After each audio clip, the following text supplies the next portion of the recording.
Hello, my name is Mark Dan from Chefs on the Move. Over there behind the camera is Paris Johnson.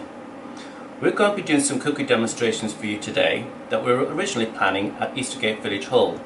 But because of COVID, we can't do that. But we are planning to do something in late spring of next year. Nina McMasters will be sending this out to you in various forms of social media. It's also been sponsored by the National Lottery. If you've got any queries, questions, or you'd like some of the recipes, I've got them all ready to go. Email me on mark@chefsonthemove.org. Okay?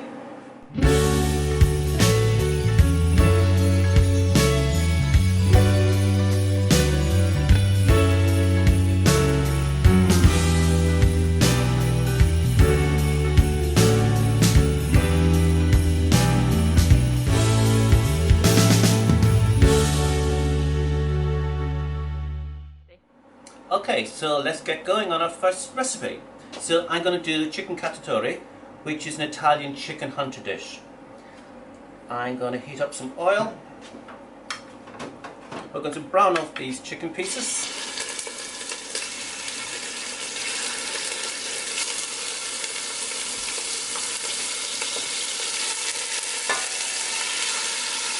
And these are chicken thighs. The only reason I use chicken thighs is because I find them much more tasteful, they're tender.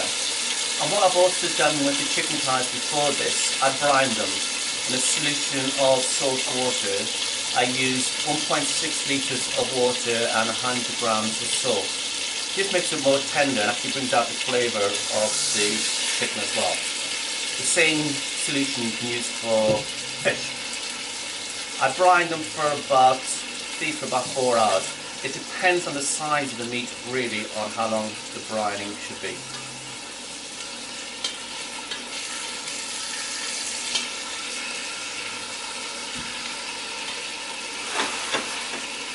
And in a moment I'm going to add a little bit of chili pepper, garlic, chopped onion, chopped carrots, mixed peppers, mushrooms, thyme, olives. Chickpea will come in later when I'm going to put this in the oven for about 2 hours. Tomato puree and chopped tomatoes.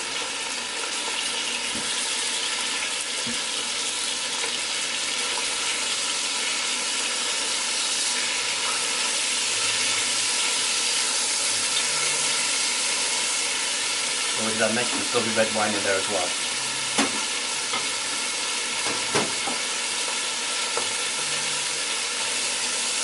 I'm going to remove the chicken.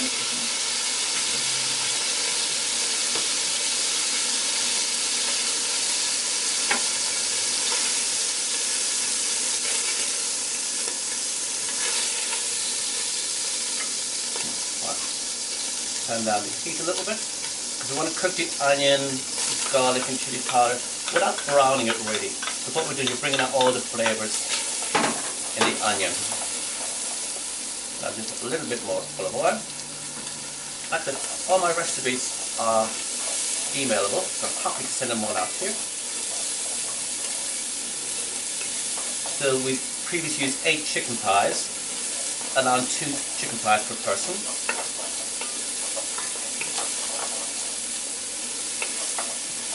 It was 5 cloves of garlic, teaspoon of chili, and 1 onion chopped up.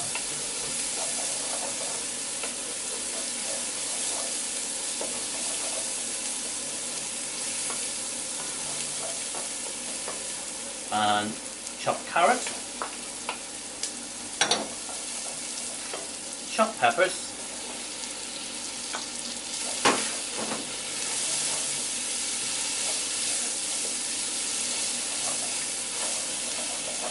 there's a little bit of brown sediment at the bottom of the pan. I'm not worried about that because once we put in the tomato and the red wine, that will lift all up and come into the sauce itself.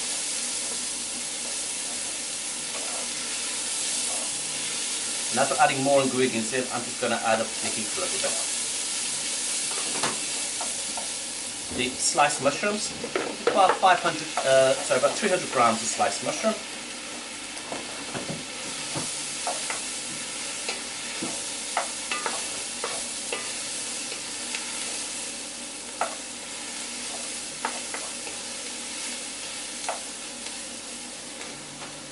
sprigs of about 6 thyme, 2 teaspoons of oregano. Now that you put the thyme and the oregano, it's really starting to smell aromatic.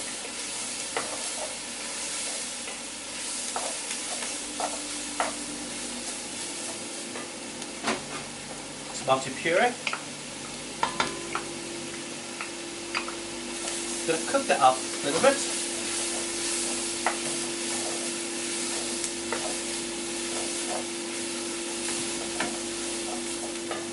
And red wine, about 150 mils of red wine. Now, already you can see the pan is cleaning up the bottom.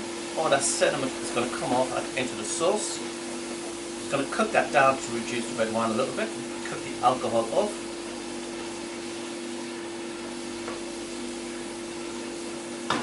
So while we're aiming at a healthy food side, we don't want to spoil the flavour side. There's going to be lots of that, I guarantee you.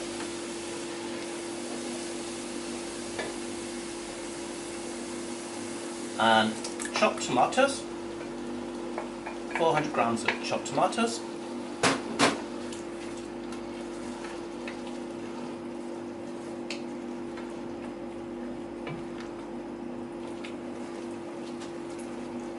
And about half a cup of whole black olives.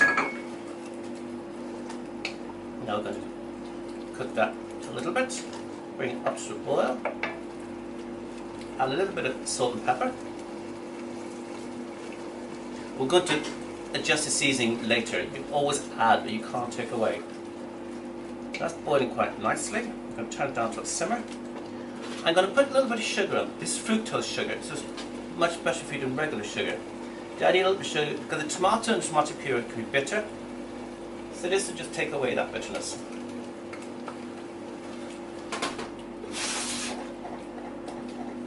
See the shine is coming on there already? And this is now going to go down for about 2 hours. So what we're going to do is pop the chicken back in, and all the juices that were just resting from the chicken. Just stir those chicken thighs in there.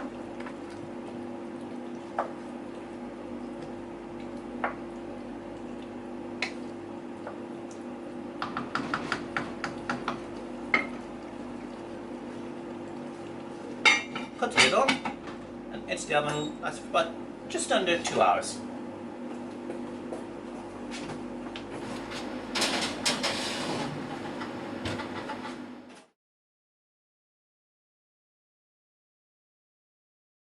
So now the chicken should be done. Let's see how it's doing.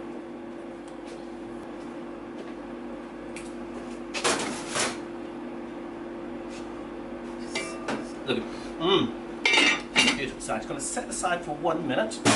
It'll keep beautiful and hot in that pan. So for the chickpeas, I've got a pan here, smoky hot.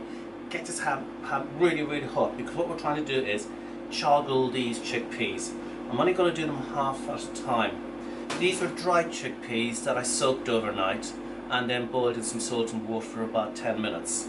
The reason why I use dried chickpeas, I just find there's so much more flavour from them. So I'm going to put them in first of all with no oil, nothing. So I'll put the oil in first of all, I think it's soak up my pan. I'll just a little bit of oil. I'll just keep tossing it a few more. Keep moving them around. And I want to almost blacken them.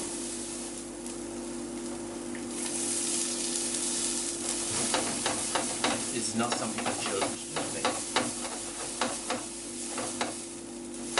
And the reason why I'm charcoaling them, because chickpeas on their own are a bit bland. Even though we're going to mix it in with the chicken, but this is going to add another level of flavour and taste. And it worked quite fast. I just keep stirring them around.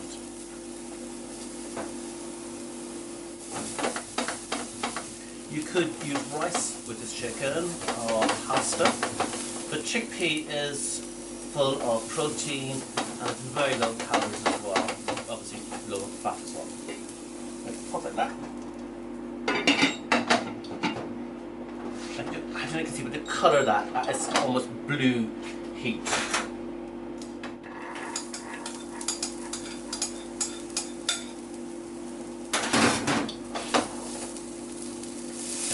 about a teaspoon of oil.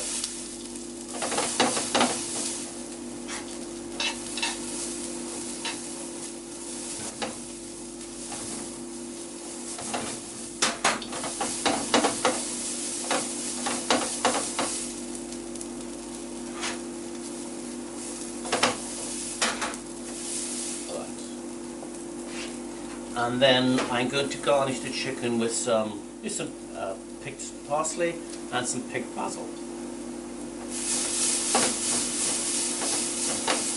If you've got sage in the garden, sage is quite nice as well. Or rosemary. Right, so again they're browning quite nicely.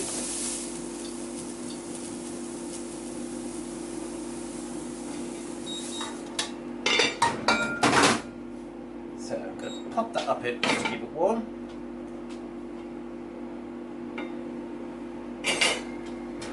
Now, go mix it all in.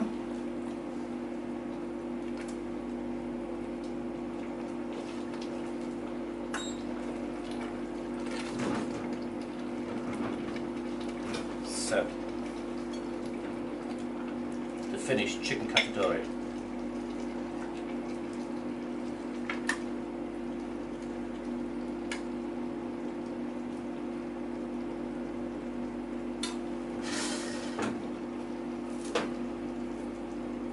Some basil and black parsley, and I hope you enjoy it. And also we will look forward to seeing your pictures of this. Send them in to me, or if you want any variations of this, because you could maybe use this. We're coming towards Christmas with turkey meat if you decided to use some turkey on here. So yeah, do let me know if you've got any queries, or I can send you out the recipe. Very happy to email me at mark@chefsonthemove.org and I'll answer all your questions.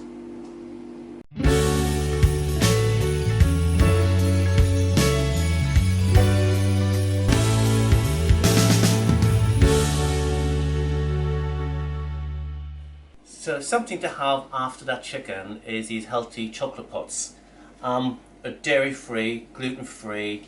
It's got 2 avocados, 12 dates, honey to sweeten it, cocoa powder and some water and a pinch of salt.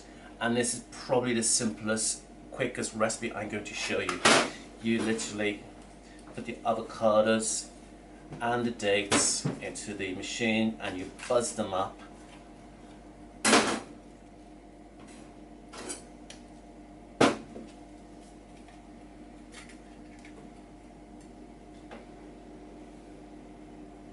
Well, I'm going to put the avocado and the dates in first and just whiz them a lot to get them really creamy, because it's the avocado that's going to give the creamy consistency. And the avocados, these are quite green, they're nice for salads. They could be a bit more ripe, but still work. If you got those avocados that are a touch black, they're even better, because they're going to mush down and go even creamier. What you definitely don't want is some of those hard avocados. Dates and buds.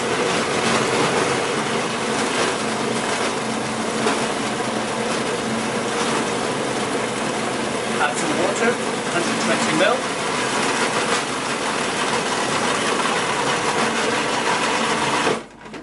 Stop a second, just clean down the sides.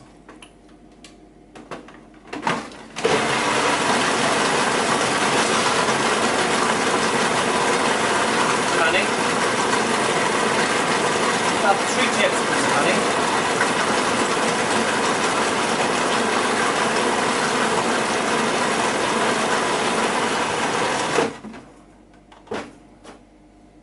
Cocoa powder and a pinch of salt. The pinch of salt is actually going to make the chocolate richer. Put a pinch of salt into a lot of recipes. Now you can see the colours, the beautiful greens and the brown coming up.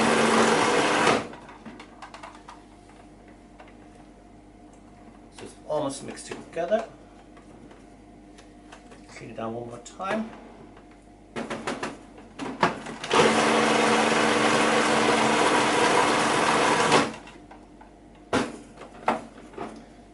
Like that.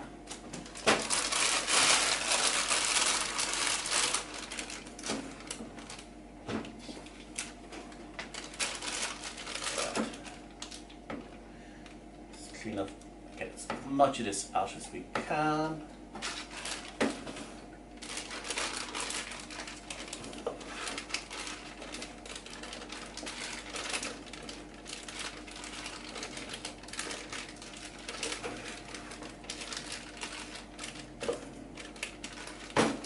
Pop that in a second.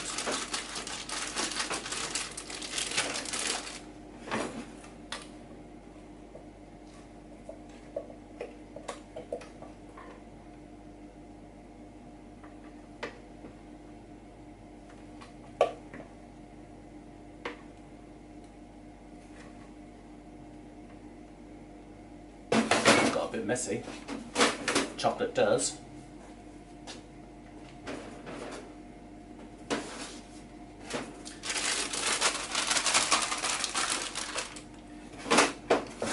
Cut the end of the piping bag,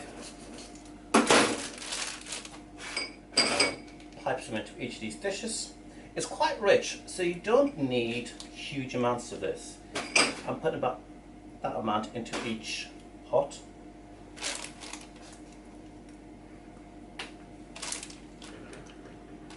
A little bit more to go.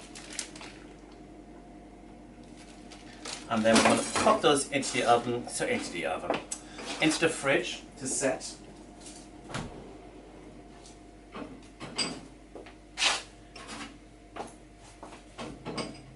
Leave them there for at least 3 hours or overnight.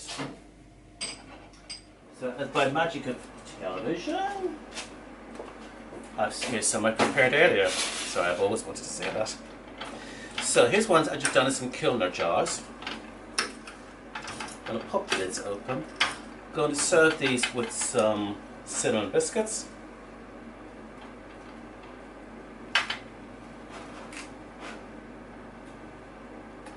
A little dusting of icing sugar. And of course, a dessert for me is not complete without some glitter.